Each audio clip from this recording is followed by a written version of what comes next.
love you. Somewhere between the graveyard and the forest, or somewhere just smoking. The temperature dropping for me is still hot.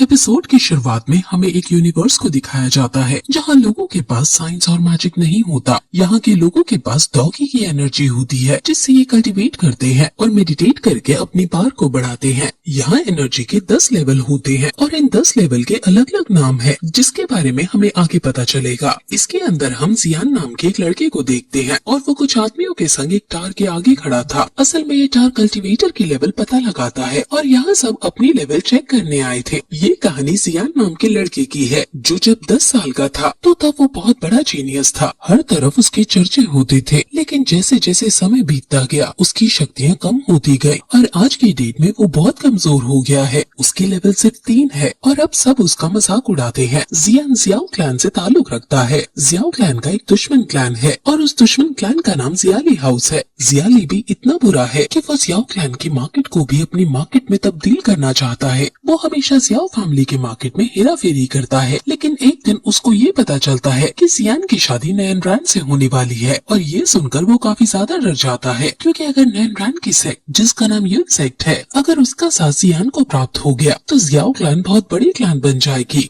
वो बहुत ज्यादा डर रहा था, लेकिन एक दिन वहाँ उनके पास नैन रैन खुद आ जाती है और नैन रैन इस रिश्ते को तोड़ डालती है। ये सुनकर जियाओ हान बहुत ज्यादा घबरा जाता है और वो उसे इसका रीजन पूछता है, जिस पर नैन रैन कहती है कि जियान एक लूजर है। वो एक समय पर बेशक एक महान योद्धा था, लेकिन अब क्योंकि वो एक लूजर है इसलिए वो उससे शादी नहीं करेगी। अब ये जियाओ क्लैन की बहुत बड़ी बेइज्जती थी और जियान को ये सब सुनकर बहुत ज्यादा गुस्सा आ गया था, इसलिए वो नैन रैन को भी बुरा भला बोलने लगता है। और अब उन दोनों की बहस के बाद उनमें एक डील होती है। जियान कहता है कि 3 साल बाद मैं तुम्हें अपनी शक्तियों का परिचय दूंगा। 3 साल बाद अब इनकी फाइट होगी और अगर इस फाइट में जियान जीत जाता है तो नैन रैन जियान की हर बात मानेगी। ये एग्रीमेंट दोनों एक्सेप्ट कर लेते हैं और नैन रैन अब अपने यून सेक्ट में वापस चली जाती है। वहीं अब जियान जिसने ये असंभव सी डील कर ली थी सब उसका मजाक उड़ाने लगते हैं और उसे और ज्यादा परेशान करने लगते हैं क्योंकि जियान बहुत ज्यादा कमजोर था और सभी को पता था कि जियान नैन रैन जैसी जीनियस लड़की को नहीं हरा सकता है।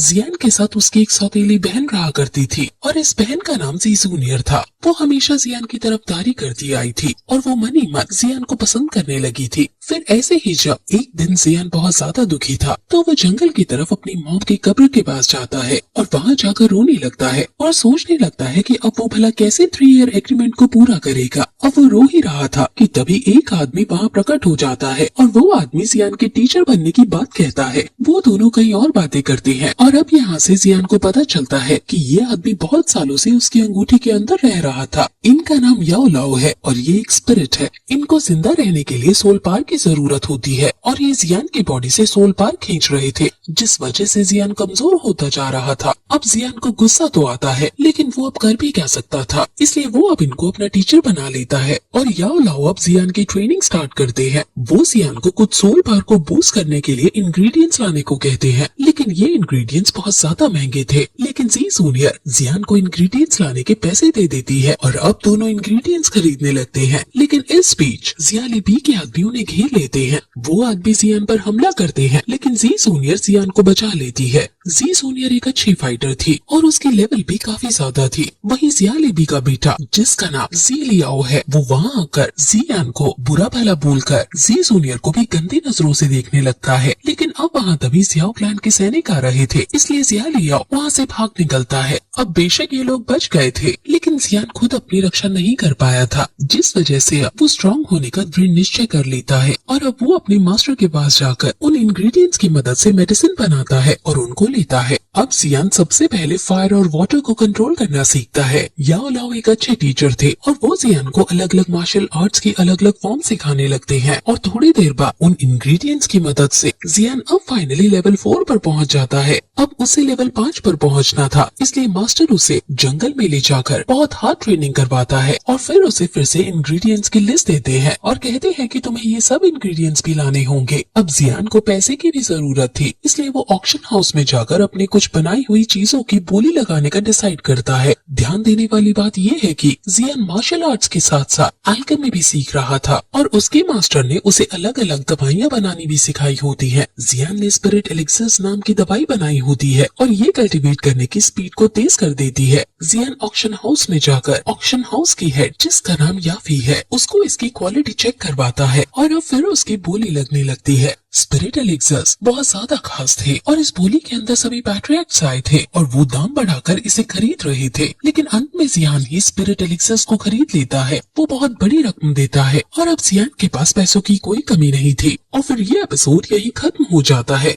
लास्ट एपिसोड में हमने देखा कि कैसे पैसों की कमी को पूरा करने के लिए जियान ने स्क्रिप्ट ऑफ एलिक्सर बनाकर ऑक्शन में बेच दी, जिसके बाद उस ऑक्शन यानी बोली में उसी के पापा ने वो दवाई खरीद ली। अब इस एपिसोड में हमें दिखाते हैं कि जियान के पास पैसों की कमी पूरी हो गई है, लेकिन उसके पापा से उसके भाई यानी जियान के चाचा इतनी महंगी डील करने पर लड़ रहे थे, लेकिन जियान उन सबको उल्टा यह कहकर फटकार देता है कि वो अपने बेटे के लेवल बढ़ाने के लिए कुछ भी करेगा और ऐसा करने के लिए वो अपनी संपत्ति को बेच देगा। अब उनकी ये सब बातें जियान भी सुन लेता है, जिसके बाद वो अपने पापा से मिलता है तो इमोशनल होकर उन्हें गले लगाकर बहुत रोता है और कहता है कि मैं जल्दी से जल्दी अपने लेवल्स बढ़ाकर 3 साल बाद होने वाले मैच को जरूर जीतूंगा। अब जियान बहुत खुश होता है, जिसके बाद वो अपने बेटे को स्पिरिट ऑफ एलिक्सर देता है। अब जियान आज रात को ही लेवल बढ़ाने का डिसाइड करता है, लेकिन उसका मास्टर उसे जल्दबाजी न करने की कहता है, क्योंकि जल्दबाजी से उसकी हेल्थ पर बुरा असर पड़ सकता था। वो फिर अपनी ट्रेनिंग पूरी जी जान से करने लगता है और वैक्यूम पाम और फायर ब्लोइंग टेक्निक की बहुत प्रैक्टिस करता है और इससे उसके मास्टर भी उसकी प्रोग्रेस को देखकर काफी इम्प्रेस होते हैं, क्योंकि वो उनकी आशा से भी ज्यादा आगे निकल रहा था, यानी बहुत ज्यादा अच्छा परफॉर्म कर रहा था। अब जियान का मन लेवल 7 पर पहुंचने का था, लेकिन मास्टर कहते हैं कि वहां तक पहुंचने में तुम्हें 1 साल का समय लगेगा, लेकिन जियान को 2 महीने के अंदर लेवल 7 तक पहुंचना था, क्योंकि 2 महीने बाद उसके शहर में कमिंग ऑफ एज सेरेमनी है, जिसके अंदर उसे अपनी कैपेबिलिटीज दिखानी है।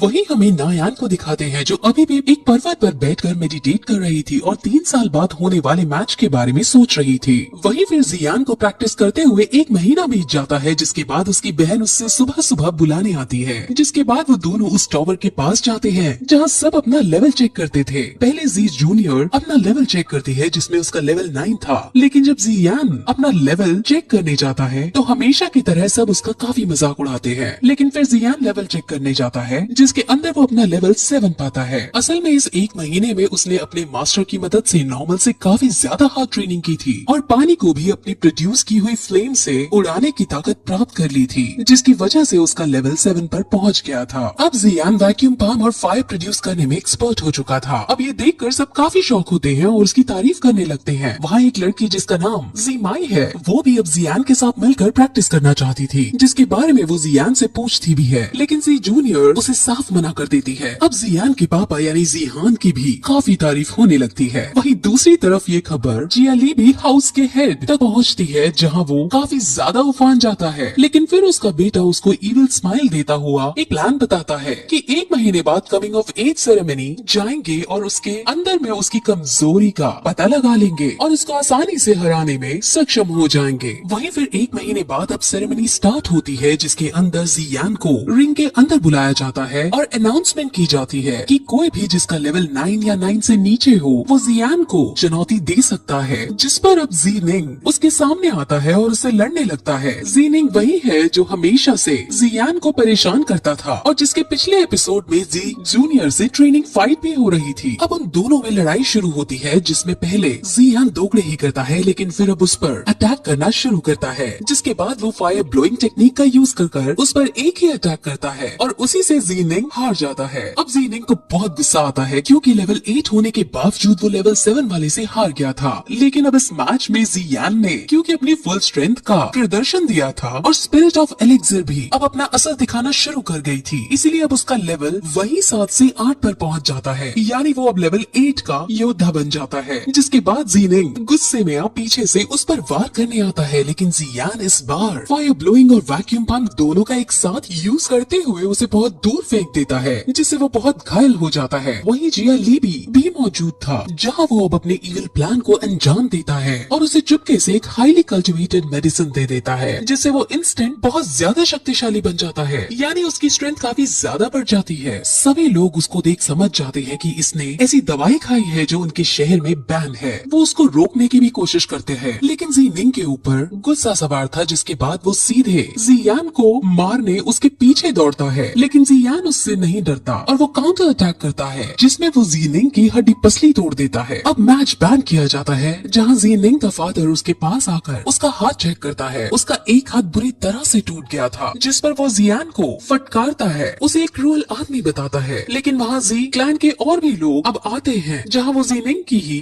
गलती बताते हैं, क्योंकि जो मेडिसिन उसने खाई थी वो उनके शहर में बैन थी और अब उसको वो 3 महीने के लिए जेल में डाल देते हैं और जियान को विनर घोषित कर दिया जाता है। ज़ीनिंग ज़ीनान के चाचा का बेटा था, यानी उसका ही भतीजा था। वहाँ पर याफी भी मौजूद थी और वो भी जियान को देखकर काफी ज्यादा शॉक हो गई थी। वहीं सब अब अपने अपने क्लान में लौट जाते हैं, जहाँ जियाली भी काफी ज्यादा आग बबूला हो रखा था, क्योंकि एक साल में लेवल 8 तक पहुँचने वाला इंसान उसने पहले कभी नहीं देखा था। असल में जियान की ताकत डे बाय डे बढ़ती जा रही थी, जिस वजह से जी क्लान मजबूत हो रहा था और अगर ऐसा ही चलता रहा तो अगर उसकी शादी 3 साल बाद ना भी हो पाए तभी जियान इतना शक्तिशाली होगा कि वो अकेले ही सभी क्लान्स पर डोमिनेट कर पाएगा। इसलिए उन सभी को जियान से डर लगने लगा था। लेकिन अब भी उसका बेटा फिर से उन्हें चिंता न करने की कहता है और उन्हें एक आदमी से मिलवाता है। उस आदमी का नाम लियू जी है और वो हालांकि बहुत अय्याश किस्म का आदमी है, लेकिन जियाली भी कि अगर कोई मदद कर सकता था तो वो ही आदमी था। जियाली भी उससे जी क्लैन को डिस्ट्रॉय करने में मदद मांगता है, जिस पर वो मान जाता है, लेकिन अपनी एक शर्त रखता है कि अगर वो उससे ऑक्शन हाउस के इंचार्ज या फाई को लाकर उसे देगा, यानी लियू जी को या फाई के साथ अय्याशी करने का मौका मिलेगा, तभी वो जियाली बी की मदद कर देगा। अब जियाली बी के पास और कोई चारा नहीं था, इसलिए वो मान जाता है। वहीं हमें फिर जियान को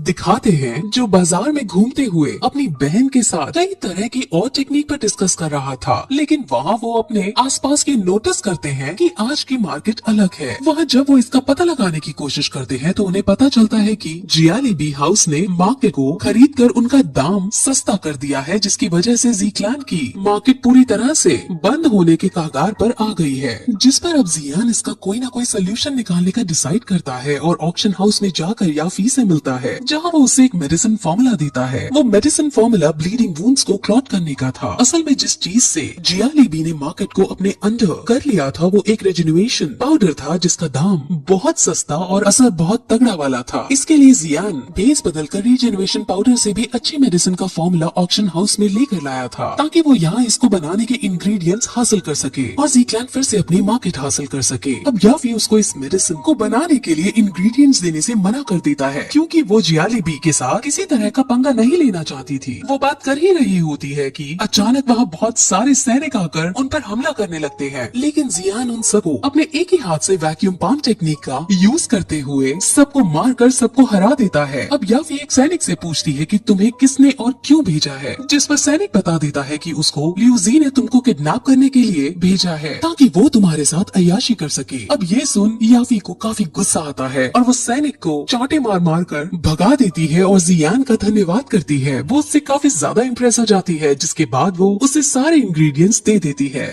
जिस पर अब जियान इन सभी को जी क्लैन को देने को कहता है। याफी पूछती भी है कि तुम्हारे जी क्लैन के साथ क्या संबंध है और तुम कौन हो, जिस पर अब जियान अपना मास्क हटाकर उसे अपना फेस दिखा देता है और उसको देखकर याफी बहुत ज्यादा खुश होती है, क्योंकि वो पहले से ही उसकी फाइटिंग स्किल से इम्प्रेस रहती थी। वहीं जियाली भी लीजी की इस हरकत पर बहुत गुस्सा होता है, क्योंकि उसे डर था कि अब उसका ऑक्शन हाउस में एंट्री बंद ना हो जाए, लेकिन उसका बेटा बताता है कि उसने हमारी एंट्री बंद नहीं की, लेकिन हमारे खरीदे जाने वाली चीजों के दाम 5 गुना ज्यादा बढ़ा दिए हैं। वहीं अब जी क्लैन के सभी बड़े लोग ऑक्शन हाउस में कुछ ऐसा सामान ढूंढने का प्लान बना रहे थे जिससे वो रीजनरेशन पाउडर को टक्कर दे सके, कि तभी वहाँ याफी उन सभी इंग्रेडिएंट्स को लेकर उनके महल के अंदर आती है, जहाँ वो उन्हें इन सभी इंग्रेडिएंट्स को देने की बात कहती है। जी क्लैन के पास इतने पैसे नहीं थे कि वो ये सब खरीद सके, लेकिन याफी उन्हें बताती है कि ये अब इन ओल्ड मास्टर का गिफ्ट है जो तुम्हें वो देना चाहते हैं। अब फिर उनके सामने ओल्ड मास्टर आते हैं, यानी जी यान भेस बदल कर वहाँ आता है और वैक्यूम पंप की मदद से वो उन इंग्रेडिएंट्स का यूज करके वही उन सभी के सामने मेडिसिन बनाने लगता है, जिसके बाद मेडिसिन तैयार हो जाती है और वो कहता है कि इस मेडिसिन से ब्लीडिंग वुंड बहुत जल्दी जल्दी क्लॉट होने लगेंगे और रिजेनरेटिंग पाउडर इसके सामने कहीं खड़ा भी नहीं हो पाएगा। अब ज़ीक्लान इतने बड़े गिफ्ट को हासिल ऐसे ही नहीं कर सकते थे और वो मना भी करते हैं, लेकिन ओल्ड मास्टर कहता है कि ये सब मैं तुम्हारे बेटे ज़ियान की फाइटिंग स्किल्स को देखकर यानी उससे इम्प्रेस होकर दे रहा हूँ। और ये सब कहकर याफी और ओल्ड मास्टर दोनों वहाँ से चले जाते हैं। याफी रास्ते में उसे समझाती भी है कि जियालीबी से तुम्हें थोड़ा बचकर रहना पड़ेगा, लेकिन जियालीबी से कोई डर नहीं था। और फिर ये एपिसोड यही खत्म हो जाता है।